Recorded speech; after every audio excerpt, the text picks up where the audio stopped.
بسم اللہ الرحمن الرحیم، سیدنا کریم صلی اللہ علیہ وسلم۔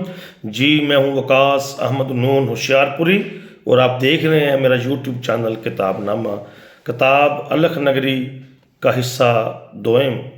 اتفاقات۔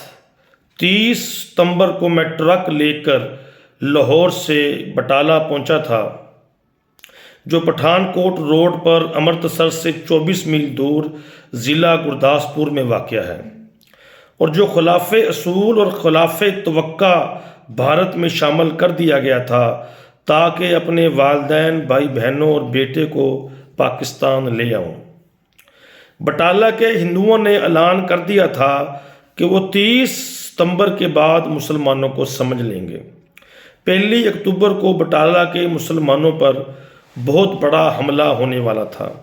اگرچہ تقسیم 14 اگست کو ہو چکی تھی، لیکن شہر میں مسلمان فرنٹیئر فورس مقیم تھی، جسے 30 ستمبر کی رات کو وہاں سے ہٹا لیا جانا تھا۔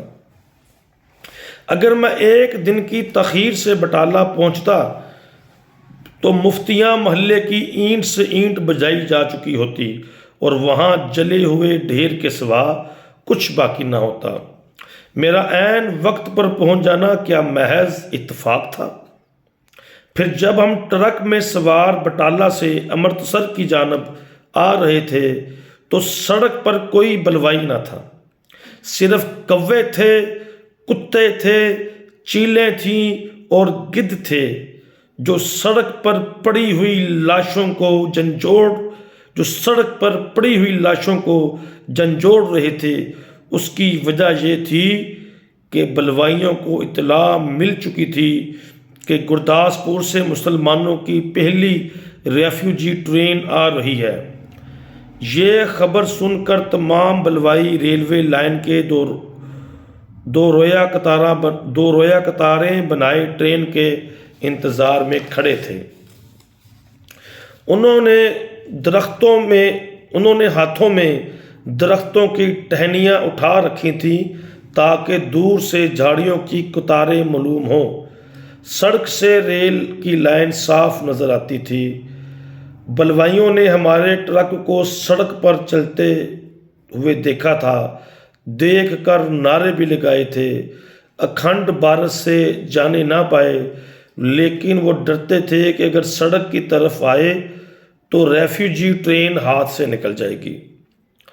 ٹرین میں سوار ہزاروں مسلمانوں کو تہ تیگ کرنے کی لذت کے مقابلے میں ٹرک کے چند ایک مسلمانوں کو قتل کرنے کی کیا حیثیت تھی؟ رہ کر مجھے خیال آتا کہ اگر اس روز ریفیوجی ٹرین کی آمد نہ ہوتی تو ہم سب کی بوٹیاں سڑک پر بچھی ہوتی۔ کیا یہ بھی ایک اتفاق تھا؟ پھر جب ہم امرتسر میں داخل ہو رہے تھے تو سپاہی نے ہاتھ دکھا کر ہمیں روک لیا تھا اور ساتھ ہی سڑک کے پہلو میں چھپے ہوئے بلوائیوں کو اشارہ کر دیا تھا۔ بلوائی ٹرک کی طرف دوڑے تھے، پھر پتہ نہیں کیا ہوا، چوک کے سپاہی کی جگہ ایک رومی ٹوپی والا ابھر آیا۔ اس نے ہمارے ٹرک کو راستہ دے دیا تھا۔ ٹرک چل پڑا اور بلوائی پیچھے رہ گئے۔ پھر ٹرک ڈرائیور نے، جو ایک فوجی تھا، ٹرک کو سڑک سے اتار کر کھیتوں میں ڈال دیا تھا۔ وہ رومی ٹوپی والا کون تھا؟ سکھوں کے گڑھ میں رومی ٹوپی؟ بات میری سمجھ سے بالا تر تھی۔ امرتسر سے اٹاری تک یہاں وہاں سکھوں کے جتھے موجود تھے۔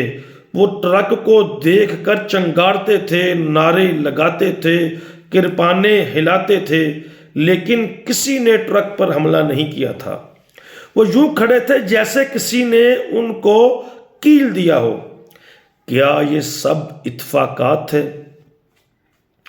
پھر مجھے بمبئی سے لاہور آنے سے متعلق تفصیلات یاد آ جاتی۔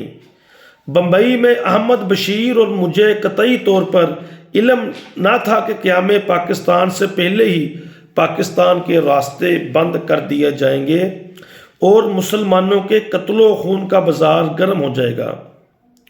بمبئی میں ہمارے پاس روپیہ ختم ہو گیا تھا۔ ضروری تھا کہ لاہور جا کر پبلشر سے رقم حاصل کی جائے۔ میں نے احمد بشیر سے کہا تم جاؤ، وہ نہ مانا، لہٰذا مجھے خود لاہور آنا پڑا۔ دقت یہ تھی کہ ہمارے پاس کرائے کی رقم بھی نہ تھی، لہٰذا ادھار مانگنا پڑا۔ بمبئی میں ادھار مانگنا، ادھار حاصل کرنا آسان کام نہیں تھا۔ جس گاڑی سے میں لاہور پہنچا وہ آخری گاڑی تھی۔ اس کے بعد امرتسر سے لاہور کا راستہ بند ہو گیا، حملے شروع ہو گئے۔ اگر قرض حاصل کرنے میں ایک دن کی تاخیر ہو جاتی تو میں کبھی لاہور پہنچ نہ پاتا۔ اگر میں لاہور نہ پہنچتا تو ٹرک لے کر بٹالہ نہ پہنچ سکتا، اور عین ممکن تھا کہ میرے تمام عزیز بٹالہ میں ہی ختم ہو جاتے۔ اتنے سارے اتفاقات! میری حیرت بڑھتی جاتی تھی۔ اگر میرا اللہ پر ایمان ہوتا تو سمجھتا کہ یہ سب اللہ کا کرم ہے۔ یوں حیرت شکر گزاری کے جذبات میں بدل جاتی، لیکن میرے ذہن میں اللہ کے کرم کا کوئی مفہوم نہ تھا، لہٰذا میں حیرت کے سمندر میں ڈبکیاں کھاتا رہا۔ جی معزز سامعین، صفحہ نمبر 17 تک پڑھا ہے، دیکھتے رہیے کتاب نامہ اور لطف اندوز ہیں اس کی بہترین کتب سے۔ یا حیو یا قیوم۔